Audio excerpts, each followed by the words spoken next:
ऐसे लाखों अधम प्राणियों को मरने के बाद यमदूत प्राणारोध नामक नरक में गिराकर बाणों से छेदते हैं। जो दम्भी नीच मनुष्य उन्हें इस लोक में जाने पर यमराज के दूत विशेषण नामक नरक में गिराकर असह्य कोड़ों से पीटते हैं। जो द्विज काम से मोहित होकर सगोत्र स्त्री के साथ समागम करता है, उस मूर्ख व्यक्ति को यमराज के दूत वीर्य से भरे हुए लाला बक्ष नामक नरक कुंड में गिराकर बलपूर्वक वीर्य पिलाते हैं। जो दूसरे की संपत्ति नष्ट करते तथा गांवों एवं धनों को लूटते हैं, उनकी मृत्यु होने पर यमराज के दूत उन्हें सार्वे यादन नामक नरक में ले जाते हैं। इस नरक में 720 अत्यंत विचित्र सार्वे रहते हैं। वे उन नारकीय प्राणियों को काट कर खाते हैं। जो झूठी गवाही देते हुए पाप बुद्धि मनुष्य मरने पर 100 योजन के ऊंचे पर्वत शिखर से अविची नामक नरक में गिराए जाते हैं। जो ब्राह्मण क्षत्रिय अथवा वैश्य प्रमादवश मदिरा पीते हैं, उन्हें यमदूत अयपान नामक नरक में गिराते हैं और आग से जलते हुए लोहे के सिकचे उनके मुंह में घुसेड़ देते हैं। अपने से श्रेष्ठ पुरुषों का जो सम्मान नहीं करता, वह पुरुष अधम माना जाता है। मरने के बाद यमराज के दूत उसका सिर नीचा करके क्षार कर्दम नामक नरक में गिरा देते हैं। काम मोहित मनुष्य नर बलि के द्वारा भैरव यक्ष आदि का भजन करते हैं, अथवा जो स्त्रियां नर पशु का मांस खाती है, वे मरने के पश्चात रक्षोगण भोजन नामक नरक में गिरते हैं। मनु जब मरने तथा खाने वाले व्यक्ति उस नरक में पहुंचते हैं, तब जिस प्रकार से मारे और खाए जा चुके हैं, ठीक वैसे ही कसाई के रूप में परिणित होकर वे तीखी कुल्हाड़ियों से उनके शरीर को काटते हैं। उसमें जो रक्त निकलता है उसे पीकर अनेक प्रकार से नाचने और गाने लगते हैं। जो क्रूर स्वभाव वाले मनुष्य सर्पों की भांति प्राणियों को उद्विग्न करते हैं, वे मृत्यु के उपरांत दंडशुक नामक नरक में गिराए जाते हैं। वह 5 मुख और 7 मुख वाले सर्पों के पुण्यतया भरा रहता है। क्रूर स्वभाव वाले सर्प बिलों में रहते हैं। जब प्राणी वहाँ पहुँचते हैं, तब वे तुरंत उन्हें काटने लगते हैं। राजन, पाप कर्म करने वाले मनुष्यों को यातना भुगतान के लिए इस प्रकार के सैकड़ों एवं हजारों की संख्या में बहुत से नरक हैं, ऐसा समझना चाहिए। कुछ ही बतलाए गए हैं और बहुतों को नाम भी नहीं लिया गया है। पापी मनुष्यों को इसमें जाना पड़ता है। धर्मपरायण पुरुष सुखदायी लोकों में जाते हैं। देवी के पूजन का रूप और आराधना का लक्षण तुम्हें बताया है, प्राय वही अपना धर्म है। इसके अनुष्ठान मात्र से मनुष्य नरक में नहीं जाता। सुपूजित होने पर भगवती जगदम्बा संसार रूपी समुद्र से मनुष्यों का उद्धार कर देती है। अब श्रीमद् देवी भागवत पुराण का 9वां स्कंद, काला एवं कलांश को विवेचन। वेदव्यास जी कहते हैं, राजन, गणेश जननी दुर्गा, लक्ष्मी, सरस्वती, सावित्री और राधा, ये 5 देवियाँ प्रकृति कहलाती है। इन्हीं पर सृष्टि निर्भर है। जो गणेश की माता भगवती दुर्गा है, उन्हें शिव स्वरूपा कहा जाता है। ब्रह्मादि देवता, मुनिगण तथा मनु प्रभृति सभी इनकी पूजा करते हैं। और जो परम शुद्ध सत्य स्वरूपा है, उन्हें भगवती लक्ष्मी कहा जाता है। परम प्रभु श्री हरि की वे शक्ति कहलाती है। परब्रह्मा परमात्मा से संबंध रखने वाली वाणी, बुद्धि, विद्या और ज्ञान की जो व्यवस्था करती है, उन्हें सरस्वती कहा जाता है। वे हाथ में वीणा और पुस्तक लिए रहती है। उनका विग्रह शुद्ध सत्वमय है। जप रूपा तपस्विनी, ब्रह्म तेज से संपन्न तथा सर्व संस्कारमयी है। उस पवित्र रूप धारण करने वाली देवी को सावित्री अथवा गायत्री कहते हैं। वे ब्रह्मा की परम प्रिय शक्ति है। अब तुम्हें 5वीं देवी का चरित्र सुनाता हूँ। ये परमात्मा श्री कृष्ण के प्राणों से भी बढ़कर प्रिय है। परमात्मा श्री कृष्ण के रासमंडल में इनका आविर्भाव हुआ है। गोलोक धाम में रहने वाली ये देवी रामेश्वरी एवं सुरसिका नाम से प्रसिद्ध है। तप के प्रभाव से ये देवी नंदावन में भगवान के सामने प्रकट हुई है। धराधाम पर इनका पधारना हुआ है। यही 5वीं देवी भगवती राधा के नाम से प्रसिद्ध है। प्रत्येक विश्व में संपूर्ण स्त्रियाँ इन्हीं के रूप मानी जाती है। ये 5 देवियाँ परिपूर्ण तब हैं। भूमंडल को पवित्र करने वाली गंगा इनका प्रधान अंश है। श्री तुलसी को प्रकृति देवी के एक अन्य प्रधान अंश का नाम जरत्कारु है। ये कश्यप जी की मानस पुत्री है। प्रकृति देवी का एक प्रधान अंश मंगल चंडी के नाम से विख्यात है। यह मंगल चंडी प्रकृति देवी के मुख से प्रकट हुई है। इनकी कृपा से समस्त मंगल सुलभ हो जाते हैं। देवी काली को प्रकृति देवी का प्रधान अंश मानते हैं। इन देवी के नेत्र ऐसे हैं मानो कमल हो। संग्राम में जब भगवती दुर्गा के सामने प्रबल राक्षस बंधु शुंभ और निशुंभ डटे थे, उस समय ये काली भगवती दुर्गा के ललाट से प्रकट हुई थी। भगवती वसुंधरा की प्रकृति देवी के प्रधान अंश से प्रकट है। इन्हें लोग रत्नाकरा और रत्नगर्भा भी कहते हैं। संपूर्ण रत्नों की खान इन्हीं के अंदर विराजमान है।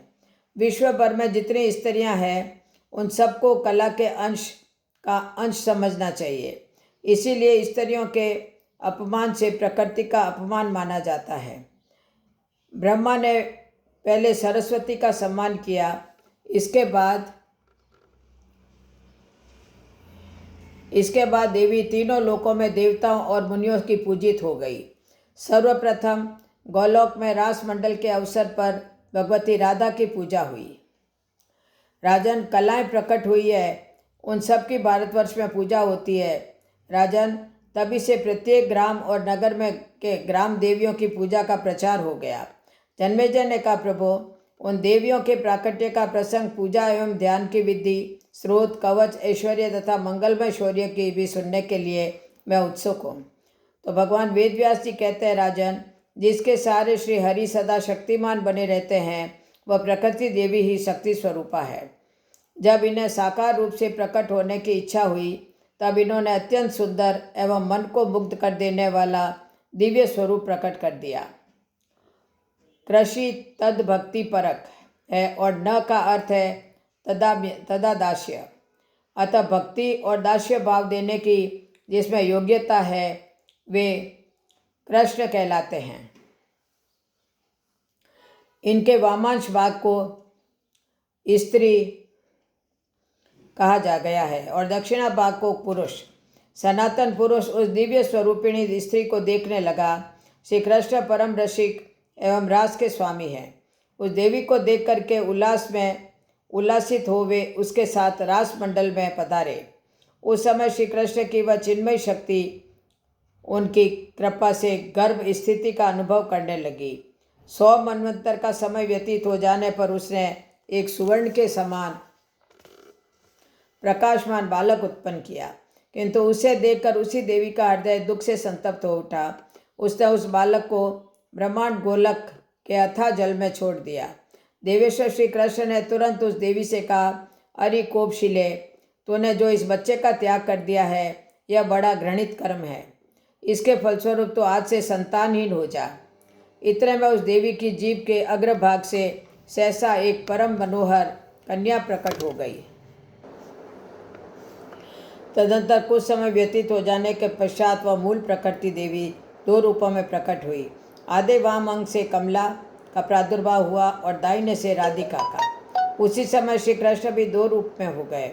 आधे दाहिने अंग से स्वयं द्विभुज विराजमान रहे और बाएं अंग से 4 भुजा वाले विष्णु का आविर्भाव हो गया। तब श्री कृष्ण ने सरस्वती से कहा, देवी, तुम इन विष्णु की प्रिया बन जाओ, मानिनी राधा यहाँ रहेगी।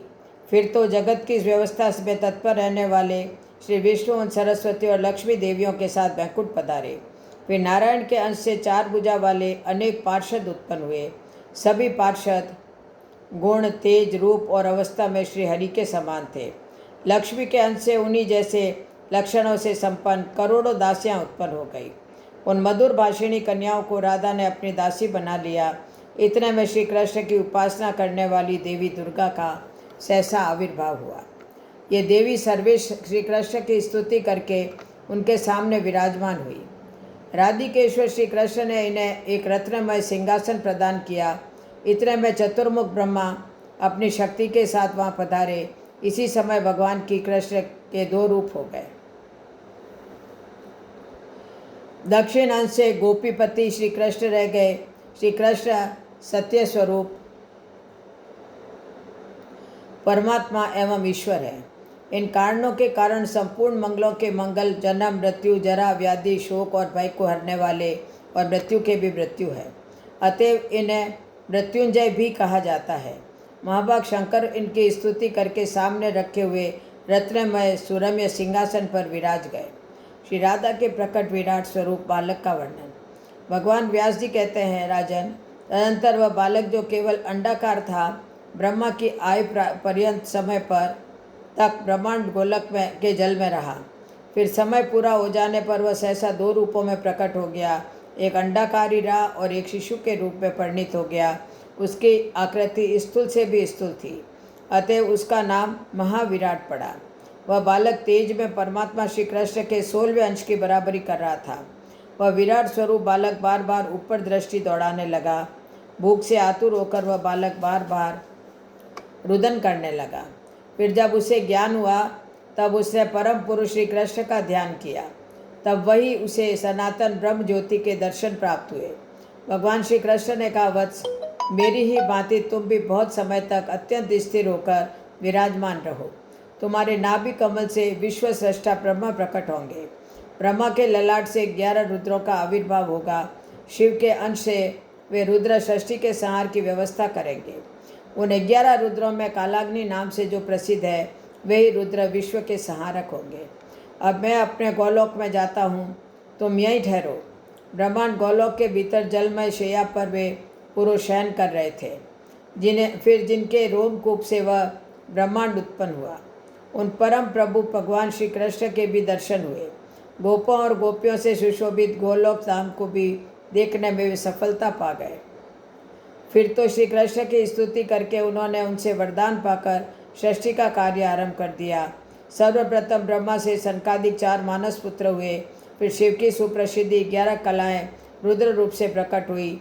फिर जगत की रक्षा के व्यवस्थापक श्री विष्णु प्रकट हुए। उस समय वे विराट पुरुष के वाम भाग से प्रकट होकर श्वेत द्वीप में विराजमान थे। 4 भुजाओं से उनकी अनुपम शोभा हो रही थी। यह विराट पुरुष के नाभि कमल पर प्रकट होकर ब्रह्मा ने विश्व की रचना की। स्वर्ग, मृत्यु और पाताल त्रिलोकी के संपूर्ण चराचर प्राणियों का उन्होंने सृजन किया। इस प्रकार महाविराट पुरुष के संपूर्ण रोमकूपों से एक एक करके अनेक ब्रह्मांड है। प्रत्येक ब्रह्मांड में एक विराट पुरुष और ब्रह्मा, विष्णु एवं शिव प्रभुति सहयोगी देवता रहकर कार्य की व्यवस्था करते हैं। इस प्रकार भगवान श्री कृष्ण के मंगलमय चरित्र का वर्णन कर दिया। यह प्रसंग सुख एवं मोक्ष प्रदान करने वाला है। तो व्यास जी बोले, वत्स, महादेवी के चरित्र अनंत है, उनकी कथा अनंत आनंदमयी है। एक बार नारद ने भगवान से प्रश्न किया, सो उन्होंने उत्तर दिया, वह तुमको बताता हूँ। नारद जी ने कहा, भगवान प्रकृति संज्ञक देवियों के पूजन का प्रसंग विस्तार के साथ बताने की कृपा कीजिए। किस पुरुष ने किन देवी की कैसे आराधना की है, मृत्युलोक में किस प्रकार उनकी पूजा का प्रचार हुआ, किस मंत्र से किन की पूजा तथा किस स्रोत से किन की स्तुति की गई है, किन देवियों ने किन को कौन कौन से वर दिए हैं। मुझे देवियों के स्रोत, ध्यान, प्रभाव और पावन चरित्र के साथ साथ उपयुक्त सारी बातें बताने की कृपा कीजिए। तो भगवान नारायण कहते हैं, नारद, गणेश, जननी दुर्गा, राधा, लक्ष्मी, सरस्वती और सावित्री, 5 देवियाँ षष्ठी की प्रकृति कही जाती है। इन देवियों के नाम है काली, वसुंधरा, गंगा, षष्ठी, मंगल, चंडिका, तुलसी, मनसा, निद्रा, स्वदा, स्वाहा और दक्षिणा। इनके संक्षिप्त, मधुर और वैराग्योत्पादक चरित्र में भी पवित्र करने की पूर्ण शक्ति है। सरस्वती का श्री विग्रह शुक्ल वर्ण है। ये परम सुंदरी देवी सदा हंसती रहती है। इनके एक हाथ में वीणा है और दूसरे में पुस्तक। उन्हें जो पुरुष भगवती सरस्वती को अपना इष्ट देवता मानते हैं, उनके लिए यह नित्य क्रिया है। श्रीम ह्रीम सरस्वती स्वाहा। यह वैदिक अष्टाक्षर मूल मंत्र परम श्रेष्ठ एवं सबके लिए उपयोगी है। इस मंत्र को कल्पवृक्ष कहते हैं। इसे धारण करने के प्रभाव से भगवान संपूर्ण दैत्यों के पूज्य बन सके। अब याज्ञवल्क्य द्वारा सरस्वती की स्तुति। भगवान नारायण कहते हैं, नारद, प्राचीन समय की बात है, याज्ञवल्क्य नामक प्रसिद्ध एक प्रधान मुनि थे। उन्होंने भगवती सरस्वती की स्तुति की थी। ज्योति स्वरूपा माँ माया का उन्हें दर्शन प्राप्त हुआ। देवी ने उनसे कहा, मुने तुम सुप्रख्यात कवि हो जाओ। भगवान नारायण कहते हैं, नारद, स्वयं भगवती सरस्वती बैंकुट में भगवान श्री हरि के पास रहती है। गंगा ने इन्हें श्राप दे दिया था, अतः ये भारतवर्ष में अपनी एक कला से पधारी। नदी के रूप में इनका अवतरण हुआ। सूत जी कहते हैं, शौनक, भगवान नारायण की बात सुनकर मुनिवर नारद ने तुरंत उनसे यह संदेह पूछा। नारद जी ने कहा, सत्व स्वरूपा पुण्यदा गंगा ने सरस्वती देवी को क्यों शाप दे दिया? तो भगवान बोले, नारद, यह प्राचीन कथा मैं तुमसे कहता हूँ, सुनो। लक्ष्मी, सरस्वती और गंगा ये तीनों ही भगवान श्री हरि की भार्या है। एक बार सरस्वती को यह संदेह हो गया कि श्री हरि मेरी अपेक्षा गंगा से अधिक प्रेम करते हैं। तब उन्होंने श्री हरि को कुछ कड़े शब्द कहे। फिर वे गंगा पर क्रोध करके कठोर बर्ताव करने लगी। तब शांत स्वरूपा क्षमामयी लक्ष्मी ने उनको रोक दिया। इस बार सरस्वती ने लक्ष्मी को गंगा का पक्ष करने वाली मानकर आवेश से श्राप दे दिया कि तुम निश्चय ही वृक्ष रूपा और नदी रूपा हो जाओगी। लक्ष्मी ने सरस्वती के शाप को सुन लिया, परंतु वे वहीं शांत बैठी रही, पर गंगा से यह नहीं देखा गया। उन्होंने सरस्वती को शाप दे दिया। कहा, बहन लक्ष्मी, जो तुम्हें शाप दे चुकी है वह सरस्वती भी नदी रूपा हो जाए या नीचे मृत्युलोक में चली जाए, यहाँ सब पापी जन निवास करते हैं। नारद गंगा की यह बात सुनकर सरस्वती ने उन्हें शाप दे दिया, तुम्हें भी धरातल पर जाना होगा। इतने में भगवान श्री हरि वहाँ आ गए। उन दुखित देवियों की कलह को और शाप का मुख्य कारण सुनकर परम प्रभु ने समयानुकाल बातें बताई। भगवान श्री हरि बोले, लक्ष्मी, सुबह तुम अपनी कला से राजा धर्मध्वज के घर पधारो। शंखचूड़ नामक असुर मेरे अंश से उत्पन्न होगा, तुम उसकी पत्नी बन जाओ। तत्पश्चात निश्चय ही तुम्हें मेरी प्रेयसी भार्या बनने का सौभाग्य प्राप्त होगा। भारतवर्ष में त्रिलोकी पावनी तुलसी के नाम से तुम्हारी प्रसिद्धि होगी। वरान ने अभी तो तुम भारती के शाप से भारत में पद्मावती नामक नदी बनकर पधारो। तदंतर गंगा से कहा, गंगे, तुम सरस्वती के शाप पर अपने वंश से पापियों का पाप भस्म करने के लिए विश्व पावनी नदी बनकर भारतवर्ष में जाना। भागीरथ की तपस्या से तुम्हें वहाँ जाना पड़ेगा। बाद में सरस्वती से कहा, भारती, तुम गंगा का शाप स्वीकार करके अपनी एक कला से भारतवर्ष में चलो। अब भगवान श्री हरि कहने लगे, हो, विभिन्न स्वभाव वाली 3 स्त्रियों, 3 नौकरों और 3 बांधुओं का एकत्र रहना वेद की अनुमति से विरुद्ध है। ये एक जगह रहकर कल्याणप्रद नहीं हो सकते। अतएव गंगे, तुम शिव के पास जाओ और सरस्वती, तुम्हें ब्रह्मा के स्थान पर चले जाना चाहिए। यहाँ मेरे भवन पर केवल सुशीला लक्ष्मी जी रह जाए। भगवान नारायण कहते हैं, नारद, तदंतर सरस्वती अपनी एक कला से तो पुण्य क्षेत्र भारतवर्ष में पधारी। भारतवर्ष में पधारने से भारती, ब्रह्मा की प्रेम भाजन होने से ब्राह्मी तथा वचन की अधिष्ठात्री होने की वजह से वाणी नाम से विख्यात हुई। पापी जनों के पाप को भस्म करने के लिए यह प्रज्वलित अग्नि रूपा है। नारद तत्पश्चात गंगा अपनी कला से धरातल पर पहुंची। भागीरथ को सत्य प्रयत्न से इनका शुभागमन हुआ। फिर पद्मा अर्थात लक्ष्मी अपनी एक कला से भारतवर्ष में नदी के रूप में पधारी। इनका नाम पद्मावती हुआ। तदंतर अपनी एक दूसरी कला से वे भारत के राजा धर्मध्वज के यहाँ पुत्री रूप से प्रकट हुई। उस समय इनका नाम तुलसी पड़ा। कली में 5000 वर्षों तक भारतवर्ष में रहकर ये तीनों देवियाँ सरित रूप का परित्याग करके बैंकुट में चली जाएगी। काशी तथा वृंदावन के अतिरिक्त अन्य प्राय सभी तीर्थ भगवान श्री हरि की आज्ञा से उन देवियों के साथ बैंकुट चले जाएंगे। नारद, कली के मनुष्य अश्लील भाषी, धूर्त, शठ और असत्यवादी होंगे। देव भक्तों में नास्तिकता आ जाएगी। नगर निवासी हिंसक, निर्दयी तथा मनुष्यघाती होंगे। इस प्रकार जब सम्यक प्रकार से कलयुग आ जाएगा, तब सारी पृथ्वी मलेच्छों से भर जाएगी। तब विष्णु यशा नामक ब्राह्मण के घर उनके पुत्र रूप में भगवान कल्कि प्रकट होंगे। सुप्रसिद्ध पराक्रमी ये कल्कि भगवान नारायण के अंश हैं। ये एक बहुत ऊंचे घोड़े पर चढ़कर अपनी विशाल तलवार से मलेच्छों का विनाश करेंगे और 3 रात में पृथ्वी को मलेच्छों से शून्य कर देंगे। दुर्दर्श कलयुग समाप्त हो जाएगा। तब तप और सत्व के संपन्न धर्म का पूर्ण रूप से प्राकट्य होगा। उस समय तपस्वियों, धर्मात्माओं और वेदज्ञ ब्राह्मणों से पुनः पृथ्वी शोभा पाएगी। सब लोग देवी के ध्यान में तत्पर रहेंगे। समयानुसार व्यवहार करने वाले पुरुषों में श्रुत स्मृति और पुराण का पूर्ण ज्ञान प्राप्त रहेगा। इसी को सतयुग कहते हैं। इस युग में धर्म पूर्ण रूप से रहता है। त्रेता में धर्म 3 पैर से, द्वापर में 2 पैर से और कलयुग में केवल 1 पैर से रहता है। घोर कलयुग आने पर तो यह संपूर्ण पैरों से हीन हो जाता है। मनुष्य का 1 वर्ष पूरा होने पर देवताओं का 1 दिन रात होता है। मनुष्य के 360 युग व्यतीत होने पर देवताओं का 1 युग बीतता है। इस प्रकार के 71 दिव्य युगों को एक मनवंतर कहते हैं। एक इंद्र 1 मनवंतर पर्यंत रहते हैं। यों 28 मनवंतर बीत जाने पर ब्रह्मा का 1 दिन रात होता है। इस मान से 108 वर्ष व्यतीत होने पर ब्रह्मा की आयु पूरी हो जाती है। इसी को प्राकतलय समझना चाहिए। उस समय पृथ्वी नहीं दिखाई पड़ती। पृथ्वी सहित संपूर्ण ब्रह्मांड जल में लीन हो जाते हैं। ब्रह्मा, विष्णु, शिव और ऋषि आदि भी सच्चिदानंद ब्रह्मा में प्रवेश कर जाते हैं। इसी को प्राकृत प्रलय कहते हैं। इस प्रकार प्राकृत प्रलय हो जाने पर ब्रह्मा की आयु समाप्त हो जाती है।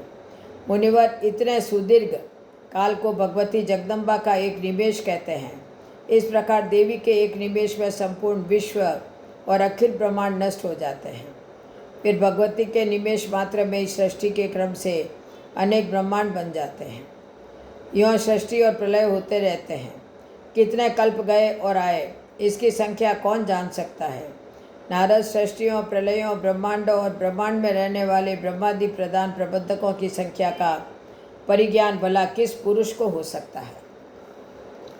अब गंगा की उत्पत्ति का विस्तृत प्रसंग। नारद जी ने कहा, भगवान सुरेश्वरी विष्णु स्वरूपा एवं स्वयं विष्णुपदी नाम से विख्यात गंगा सरस्वती के शाप से भारतवर्ष में किस प्रकार और किस युग में पधारी। पाप का उच्छेद करने वाला यह पवित्र एवं पुण्यप्रद प्रसंग मैं सुनना चाहता हूँ। तो भगवान नारायण कहते हैं, नारद, श्रीमान सगर एक सूर्यवंशी सम्राट हो चुके हैं। उनकी 2 रानियाँ थीं, वेदमी और शेव्या। उनकी पत्नी शेव्या से एक पुत्र उत्पन्न हुआ। कुल को बढ़ने वाले उस सुंदर पुत्र का नाम असमंजस पड़ा। उनके दूसरी पत्नी वेदमी ने एक पुत्र की कामना से भगवान शंकर की उपासना की। शंकर के वरदान से उसे भी गर्भ रह गया। पूरे 100 वर्ष व्यतीत हो जाने पर उसके गर्भ से एक मांस पिंड की उत्पत्ति हुई।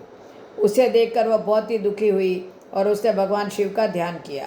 तो भगवान शंकर ब्राह्मण वेश में उसके पास पधारे और उन्होंने मांस पिंड को 60,000 भागों में बांट दिया।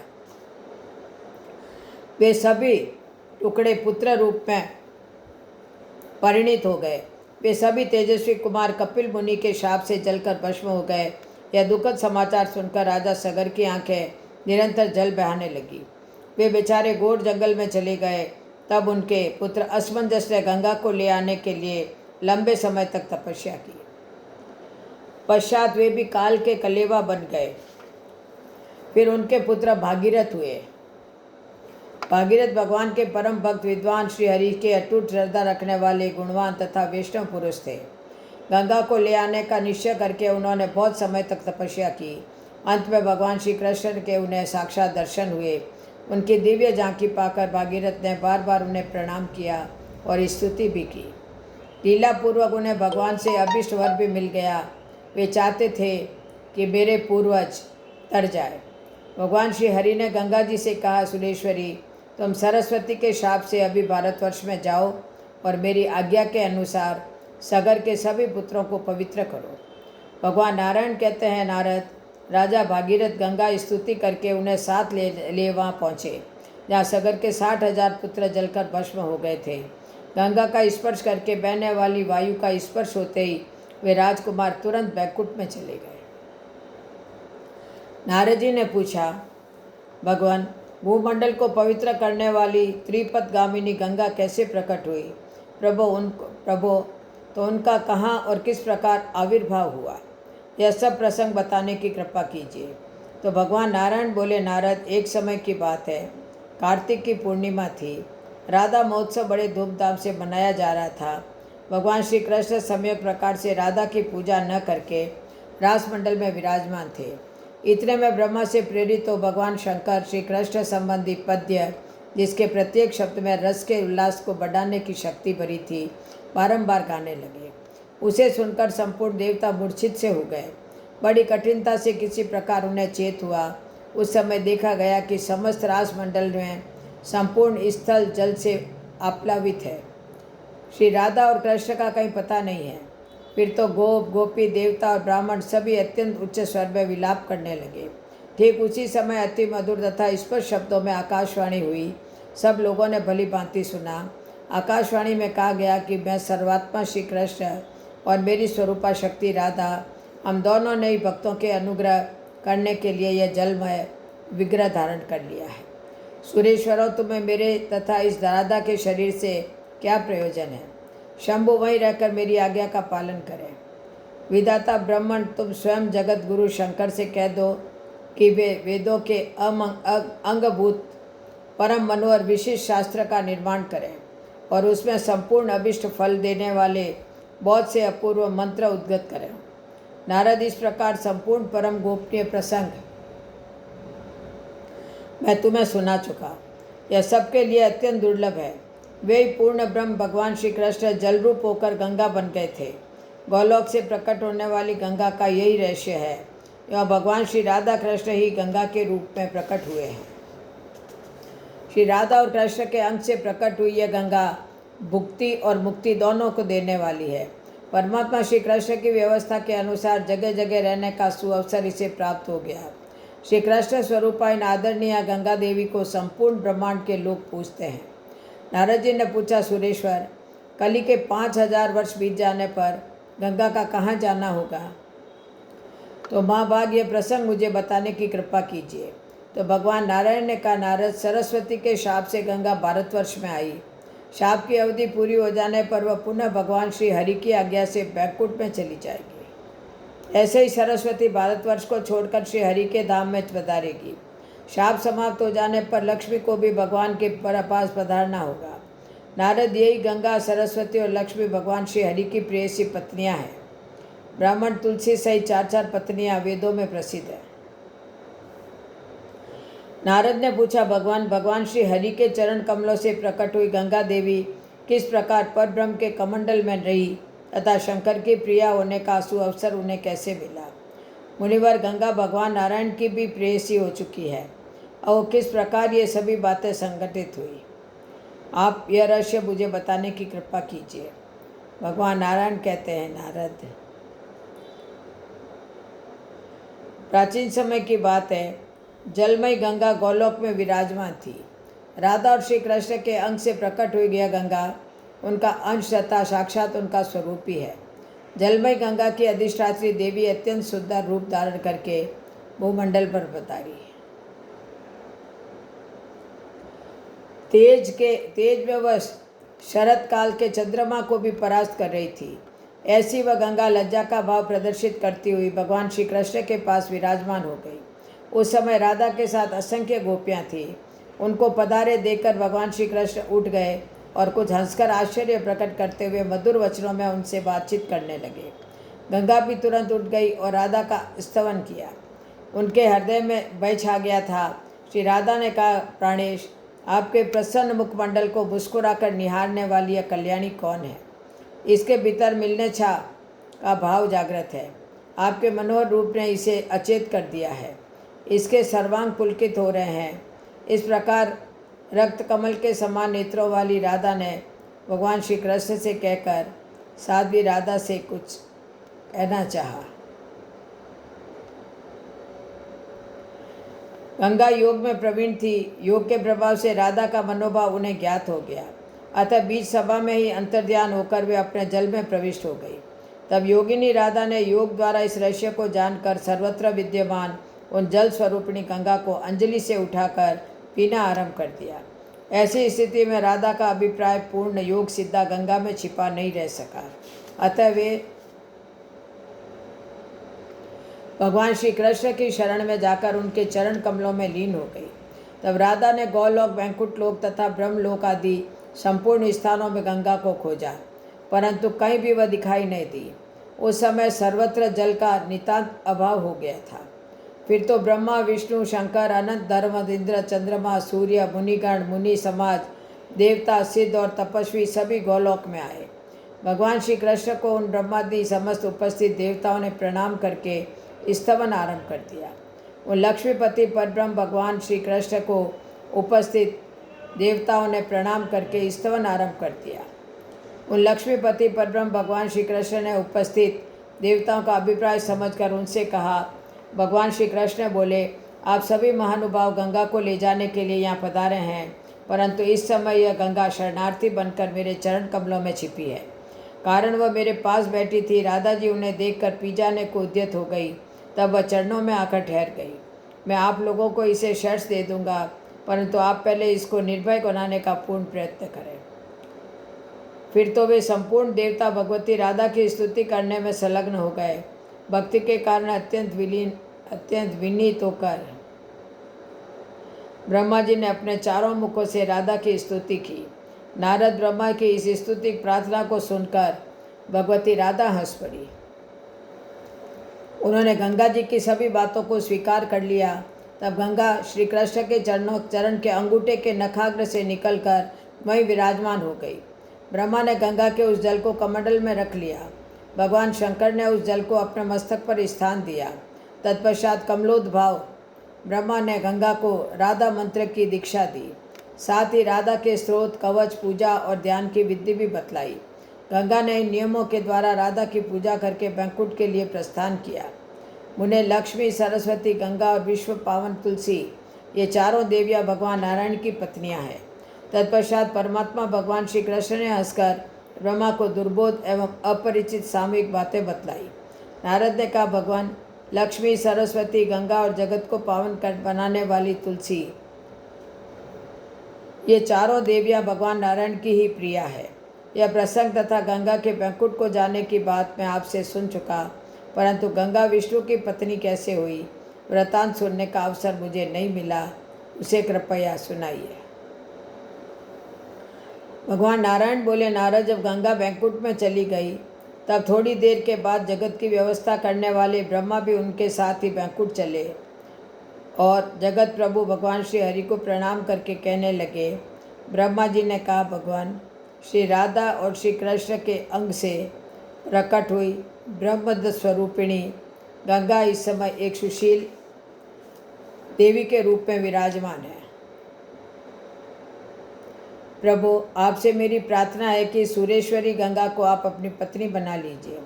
सभी पुरुष प्रकृति से उत्पन्न हुए हैं और स्त्रियां भी उसी की कलाएं हैं। केवल आप भगवान श्री हरि उस प्रकृति से परे निर्गुण प्रभु है।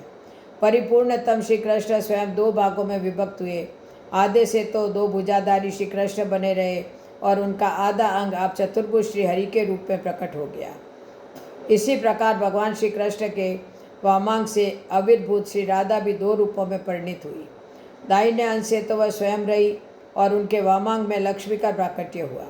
अतएव यह गंगा आपको ही वर्ण करना चाहती है, क्योंकि आपके श्री विग्रह से ही यह सब प्रकट हुआ है। मुने इस प्रकार कहकर महाभाग ब्रह्मा ने भगवान श्री हरि के पास गंगा को बिठा दिया और वे वहाँ से चल पड़े। फिर तो स्वयं श्री हरि ने विवाह के नियमानुसार गंगा के पुष्प एवं चंदन से चर्चित एवं कमलों को ग्रहण कर लिया और वे उसके प्रियतम पति बन गए।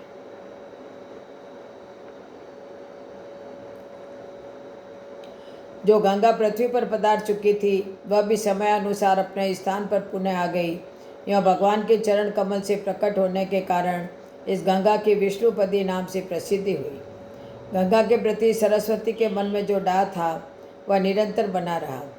गंगा ने सरस्वती को भारतवर्ष में जाने का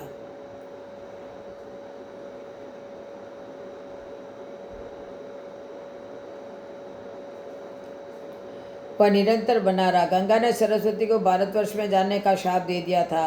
उन्हें इस प्रकार लक्ष्मीपति भगवान श्री हरि की गंगा सहित 3 पत्नियां हैं। बाद में तुलसी को भी प्रिय पत्नी बनने का सौभाग्य प्राप्त हो गया। अतएव तुलसी सहित ये 4 प्रेयसी पत्नियां कही गई है। अब आज कथा को यहीं विश्राम देते हैं। बोलो जय श्री कृष्ण, जय जय श्री राधे। माँ जगदम्बिका की जय हो। हे मातेश्वरी आपकी जय हो। जय जय श्री राधे, जय जय श्री कृष्ण, जय जय श्री राधे।